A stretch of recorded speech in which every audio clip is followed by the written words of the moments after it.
E aí, pessoal, sejam muito bem-vindos ao Pode Ser Tudo. Eu sou Maria Malu e por aqui a gente fala de tudo. Ai, do que me inspira, do que eu gosto, do que me dá na telha.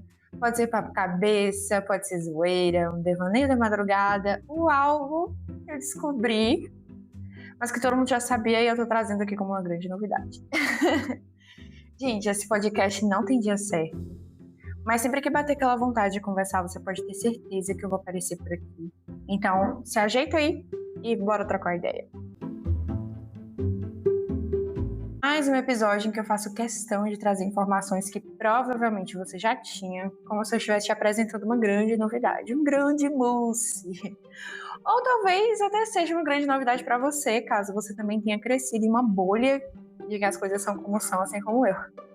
Vocês estão até cansados, né, gente, de me ouvir reclamar sobre a frustração de ter passado tanto tempo da vida sem ter alguém por perto com paciência suficiente para ouvir minhas perguntas, minhas reflexões e até discutir comigo algumas questões teológicas, porque assim, não é todo mundo que tem paciência. Mas assim, gente, eu precisei me contentar por muito tempo com respostas de sim, porque é assim, ou não, porque não é assim. E por quê? Era tratada como aquela criança chata, né? Naquela fase do porquê. Vai fazer isso, por quê? Por que isso? Por que isso? E aí ninguém nunca tinha paciência para chegar até o meu limite, né? Então, tudo bem. Eu sei que o título do episódio é um pouco estranho. E mais pra frente eu vou falar sobre esse título, eu vou falar sobre isso. Eu quis botar assim só pra te instigar, você pensar. Ai, como ela faz mistério. Não é uma mulher misteriosa.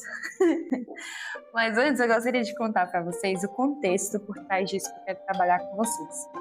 Eu gosto de ser bem didática, né? Como se eu estivesse ensinando algo pra uma grande sala de aula. Vocês provavelmente já perceberam nos últimos episódios. Eu acho que mostra um pouco dessa minha vontade de ensinar. Então vamos com a tia? Parte de mim sempre sonhou em aprender hebraico, para que a Bíblia ganhasse mais vida para mim, sabe? A sensação que eu tinha era de que quando eu li a Bíblia, ela era uma xerox em preto e branco. E que quando eu aprendesse o hebraico, eu finalmente teria acesso ao original, que é o colorido. É como se eu fosse enxergar as cores como elas realmente são. Eu não queria ter acesso apenas a traduções, sabe? Eu queria a mensagem pura, as expressões usadas, o porquê de cada gramática, a poesia, a figura de linguagem, a arte da escrita, sabe? E como que Deus se revela através dessa arte. Não que as traduções não sejam fiéis, tá? Ou que elas sejam suficientes, não é nada disso. Mas é só uma sede minha, uma vontade que eu tinha, uma fantasia que eu tinha e eu acho que não é tão fantasia assim. Tem um livro muito bom do Paulo Wong que se chama E Deus Falou na Língua dos Homens. E o livro ele fala sobre como Deus é diferente de qualquer outro ídolo criado pelos homens. E Deus não foi descoberto, mas ele se revelou através da linguagem. Deus ele sempre quis ser encontrado e a todo tempo ele se comunica com seu povo em sua própria linguagem. E quando a gente fala de linguagem, a gente não fala só da oral, a gente fala da escrita também. Deus ele se preocupou em registrar tudo por escrito. E Deus em seu infinito poder e glória, gente, ele se diminuiu para caber na nossa compreensão, mesmo que um pouco, para que a gente tivesse esse acesso a ele. E no livro ele também vai explicar o processo de canonização dos livros da Bíblia e outras questões mais teológicas, mas eu quero focar aqui em uma coisa específica. Tem vários versículos que comprovam o fato de Deus querer ser encontrado, até porque se ele quisesse se esconder, seria impossível de encontrar ele. Por exemplo, Jeremias 29, do versículo 3 ao 14, diz assim: Vós me buscareis e me encontrareis quando me buscardes de todo o coração. Eu me deixarei ser encontrado por vós, diz o Senhor, e mudarei vosso destino. Olha que coisa bonita, ele vai se deixar ser encontrado. Isaías 65 diz assim, Fiz-me acessível aos que não perguntavam por mim. Fui achado por aqueles que não me buscavam. Eu disse a uma nação que não clamava pelo meu nome. Estou aqui, estou aqui. Gente, eu acho que só Isaías 65 já poderia ilustrar o suficiente o que eu queria trazer. Mas a gente ainda tem Atos 17, do versículo 27 ao 28, que diz assim: Deus que fez o mundo e tudo que nele há, Senhor do céu e da terra, não habita em templos feitos por mãos de homens, tampouco é servido por mãos humanas como se necessitasse de alguma coisa, pois é Ele mesmo quem dá a todos a vida, a respiração e todas as coisas. De um só fez toda a raça humana para que habitasse sobre toda a superfície da terra, determinando-lhes os tempos previamente estabelecidos e os territórios de sua habitação, para que buscassem a Deus e, mesmo tateando, pudessem encontrá-lo. Ele, de fato, não está longe de cada um de nós, pois nele vivemos, nos movemos e existimos, como também alguns dos vossos poetas disseram, pois dele também somos geração. Gente, isso para mim é maravilhoso. Recentemente eu tive a oportunidade de participar de uma aula introdutória ao hebraico. Tô chique, viu, gente? Tô chique. Mas eu só sei falar Elohim. Mas que isso eu não tô sabendo ainda não, viu? Mas foi mais uma aula mesmo pra gente entender o processo de aprender o hebraico. Cara, que aula. Todo mundo que foi vai poder dizer o quão incrível foi. O professor soltou várias pérolas pra gente, mas teve um específico que acendeu em mim uma luzinha. Ele disse: aprender uma nova língua é também aprender uma nova cultura. Ele falou também que se você não traduz as palavras, você não traduz as frases, você entende a mensagem. Vou explicar para vocês. Ele deu outro exemplo, mas eu gosto desse porque esse é mais próximo, a gente entende melhor. Por exemplo, a gente costuma brincar que a palavra saudade não tem tradução em outras línguas, porque não expressa um sentimento e toda a emoção que essa palavra carrega, né? Eu posso dizer I miss you, mas I miss you pode ser tantas coisas no inglês, sabe? Você pode sentir falta, mas não é saudade. Não é o mesmo que dizer que saudade de você. Mesmo se você intensificar falando I miss you so much, não é o mesmo sentimento. Para entender saudade, você precisa entender como que nós brasileiros somos calorosos, expressivos, intensos. Dizer que saudade dói não tem tradução, não vai ser. Se eu falar my heart is hurting because of the... Não é saudade. Como é que eu vou traduzir? Eu não traduzo essa sentença dessa forma literal. Eu vou precisar achar no inglês algo que seja similar à saudade para que as pessoas entendam o sentimento que eu quero trazer. Então, é isso que acontece com o hebraico. A construção das palavras, a disposição das letras, das frases, das expressões, existe no idioma toda uma cultura que também é revelada. Costumes, aspectos sociais, que fundamentaram a linguagem, e aqui vem a chave. Deus, ele queria ser compreendido por seu povo, se fazer conhecido ao seu povo. Mas como que Deus ia fazer eles entenderem de um Deus que não é terreno? Como fazê-los entender algo que não possui referência igual aqui na Terra? E é aí que o milagre vem. Deus, ele usa a criação para se revelar. A todo tempo ele se revela em sua própria criação, seja através do homem, seja através da natureza, de como a natureza se organiza e como as coisas funcionam, seja através da cultura de seu próprio povo, que, aliás, ele quem deu a cultura, além do principal, claro, das Escrituras. Salmos 19:1 diz assim: os céus proclamam a glória de Deus e o firmamento anuncia as obras das suas mãos. Romanos 1, versículo 19 ao 20, vai dizer assim: pois o que se pode conhecer sobre Deus é manifesto entre eles, porque Deus lhes manifestou. Pois os seus atributos invisíveis, seu eterno poder e divindade, são vistos claramente desde a criação do mundo e percebidos mediante as coisas criadas. E esse versículo de Romanos ainda termina dizendo que é por isso que os homens são indesculpáveis diante de Deus, porque Deus, ele se revelou constantemente à humanidade e o homem escolheu rejeitá-lo. E hoje eu quero mostrar para vocês um desses milagres da revelação de Deus. Um exemplo de como Deus quer sim ser entendido, ser encontrado e também nos fazer entender a dimensão do principal, do seu amor.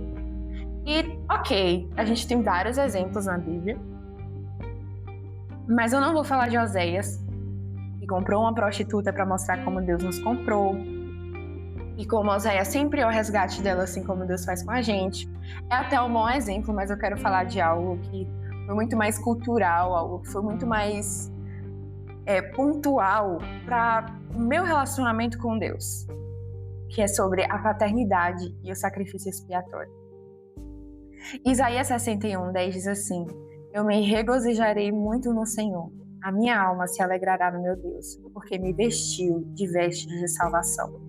Cobriu-me com um manto de justiça, como noivo que se adorna com um turbante e como uma noiva que se enfeita com suas joias. Efésios 4, do versículo 21 ao 24, diz assim, ó: se é que de fato o ouvistes, nele fostes instruídos, conforme a verdade que está em Jesus, a vos despir do velho homem, do vosso procedimento anterior, que se corrompe pelos desejos maus e enganadores, e a vos renovar no espírito da vossa mente, e a vos revestir do novo homem, criado segundo Deus em verdadeira justiça e santidade. Gálatas 3, do versículo 26 ao 29, diz assim: pois todos sois filhos de Deus pela fé em Cristo Jesus, porque todos vós que está em Cristo foste batizados, vos revestistes de Cristo.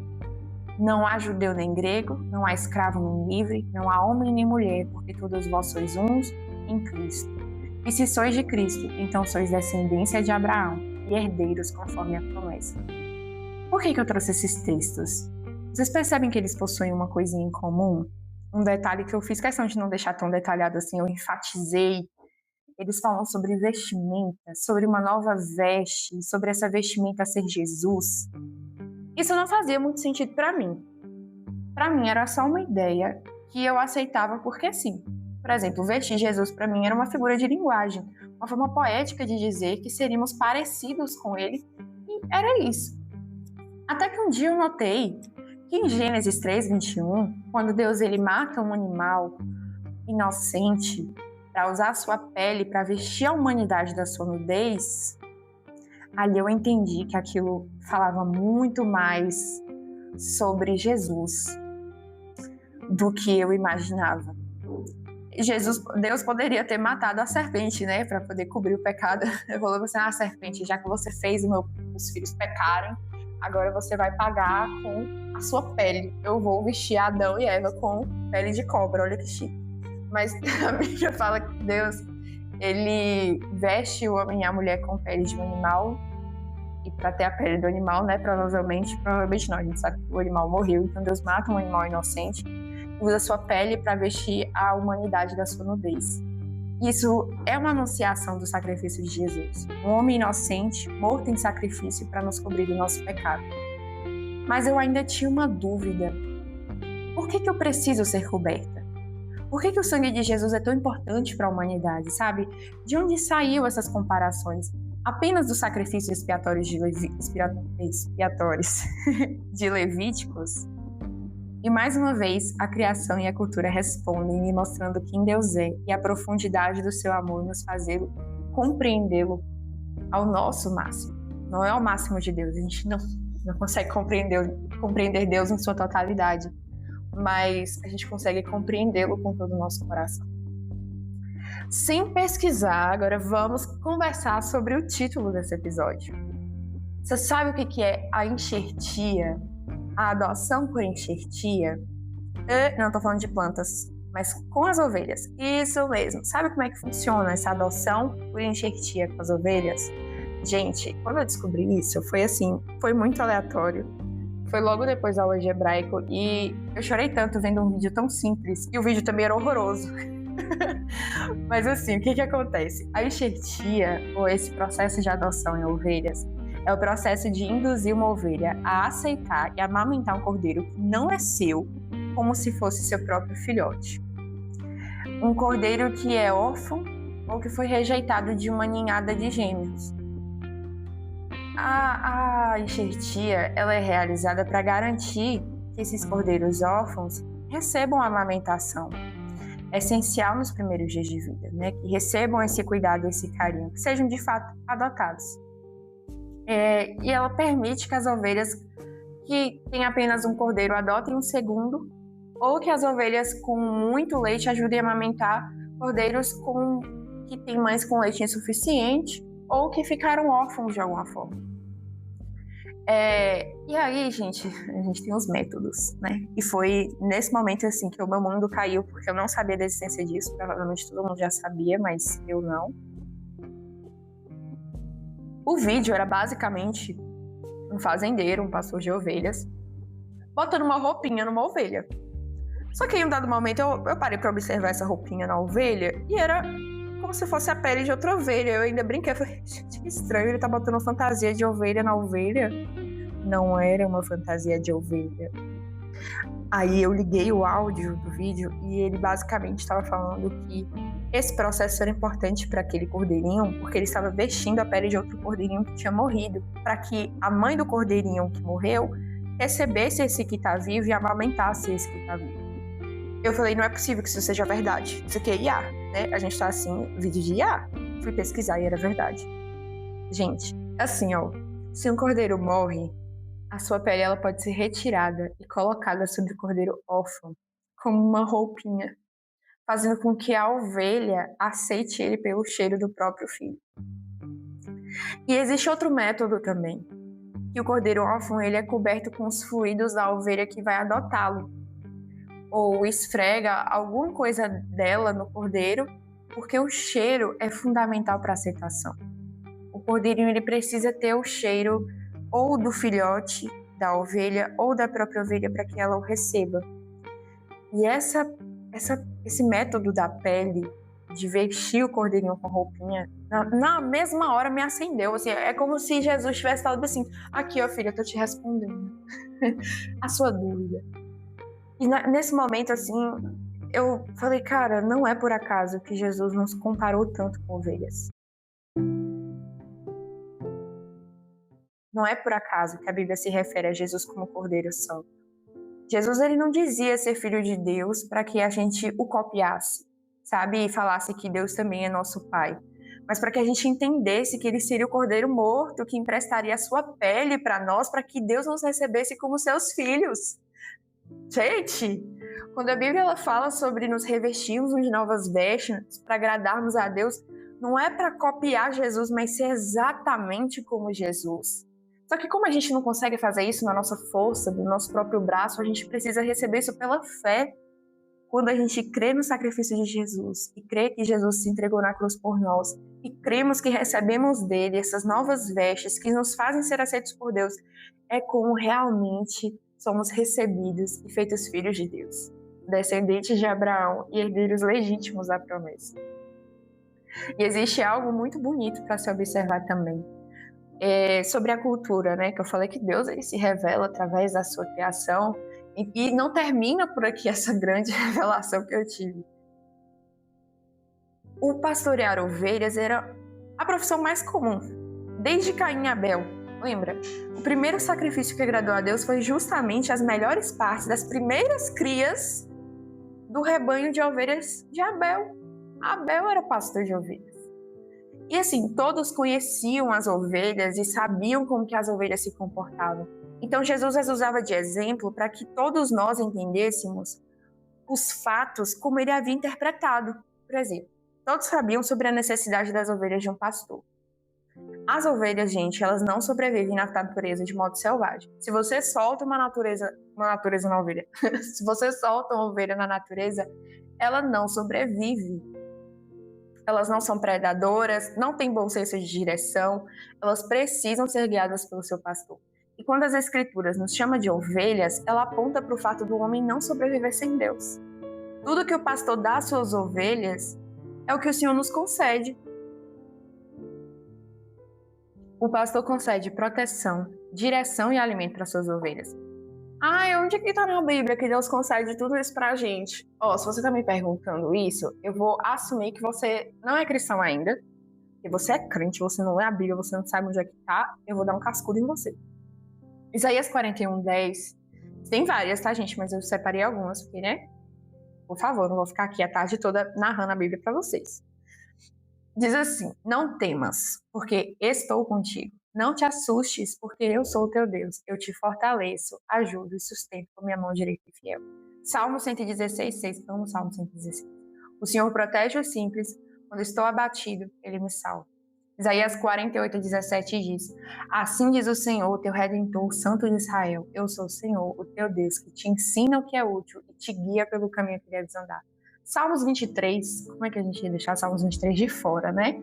Renova minha alma, guia-me pelas veredas da justiça por amor do seu nome. João 6:57 diz assim como o Pai que vive me enviou e eu vivo por causa do Pai, assim quem de mim se alimenta também viverá por minha causa. E o Salmo 23 ele é perfeito para falar sobre nossa relação com o pastor.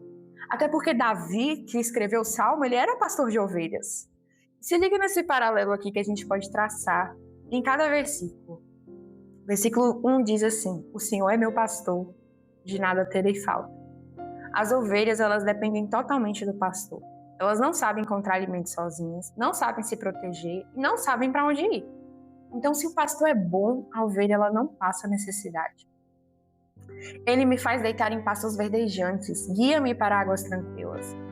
Isso é muito específico do comportamento das ovelhas, porque elas não bebem água agitada, porque de alguma forma isso assusta elas.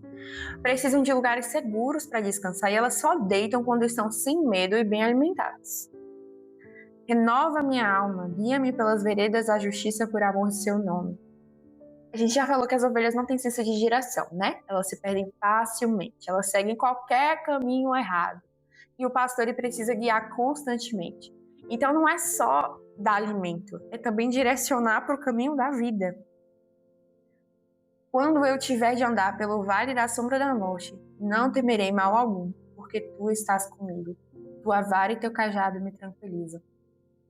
Isso descreve os momentos de perigo real da ovelha, né? Vale escuro, a gente pode pensar em um lugar com predadores, com risco de ataque ou de queda. Quantos vídeos a gente já não vi engraçadérrimos de ter valetas assim abertas no chão e as ovelhas irem lá e pular. Aí o pastor puxa elas pelas pernas, tira elas de dentro do buraco com maior dificuldade, passa um pouquinho, elas vão lá e dentro do buraco de novo. Ai, parece até alguém.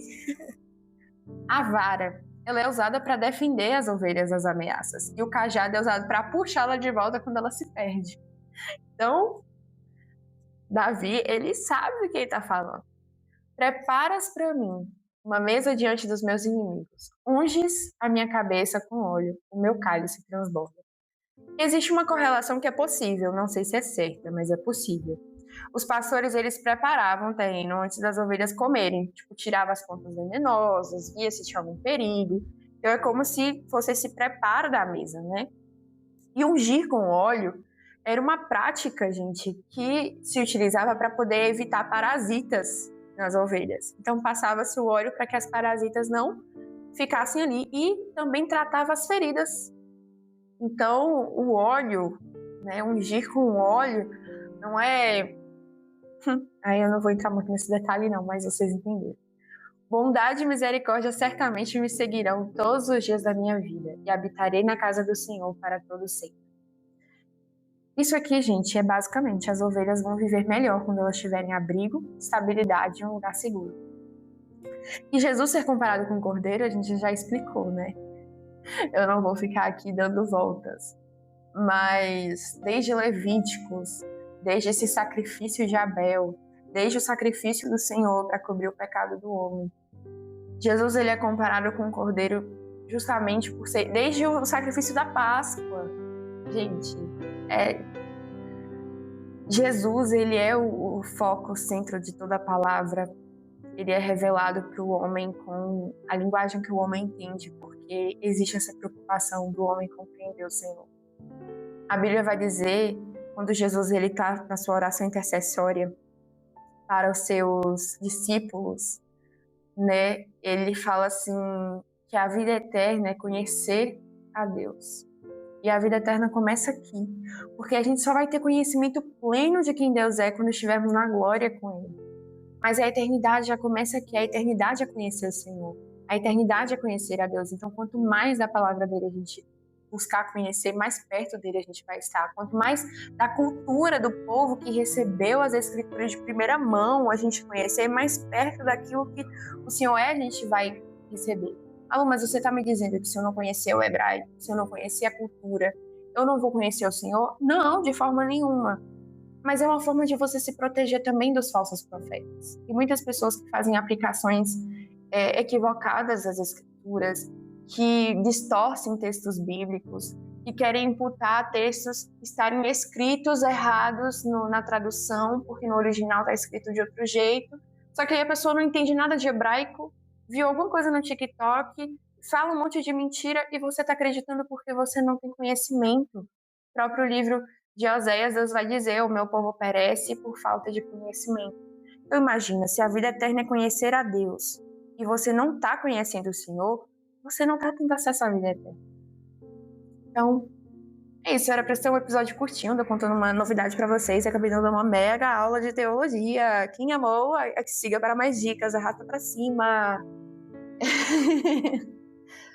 É isso, meu povo. Se você chegou até aqui, já sabe, muito obrigada por me ouvir, por apoiar e por fazer parte desse espaço que é tão meu quanto de vocês. Fica de olho, tá bom? Mesmo que sem dia certo, sem mês certo, quase uma década sem postar nada aqui nesse Spotify, nesse podcast, né? Assunto é o que não falta. Então, enquanto isso, se cuidem, tá bom? Me escuta, talvez você tenha esquecido, né? Os meus primeiros episódios são icônicos, gente. A qualidade não é tão boa quanto esses últimos episódios, não é tão boa. Mas eu não vou apagar porque eles contam uma história, entendeu? Eles falam um pouquinho sobre como é começar com pouco, começar com nada. Brincadeira. Mas eu tenho episódios muito enriquecedores também no início, porque até eu gosto de ficar me ouvindo às vezes. Eu sou minha maior fã. Vou deixar a parte, brincadeira. Mas é isso, gente.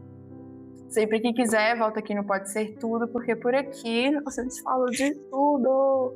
Eu estou sem Instagram, deixa eu avisar vocês, né? Eu estou sem Instagram, atualmente só estou online no Twitter e no WhatsApp. Meu Twitter eu não gosto de compartilhar, não. Quem tem. Quem não tem, vem me procurar para pedir.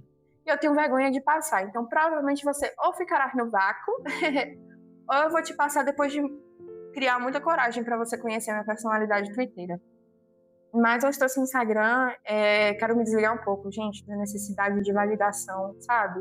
De desempenho, de querer likes e querer visualizações, não sei o quê. Eu preciso de um tempinho off do Instagram. Talvez eu volte lá para novembro, vou me esforçar para aguentar até novembro. Porque eu falei isso no início do ano, voltei, passei 2 semanas com o Instagram e falei, não vai dar, vou estar desativando de novo. Mas é isso, gente, me despedindo pela 10ª vez, viu? Um beijão no coração de todos vocês, fiquem com Deus, e qualquer dúvida, qualquer coisa, quem tem meu WhatsApp pode me chamar no WhatsApp, quem tem meu Twitter pode me chamar no Twitter, e se você não tem nenhum nem outro, aí você ora que Deus te ajuda.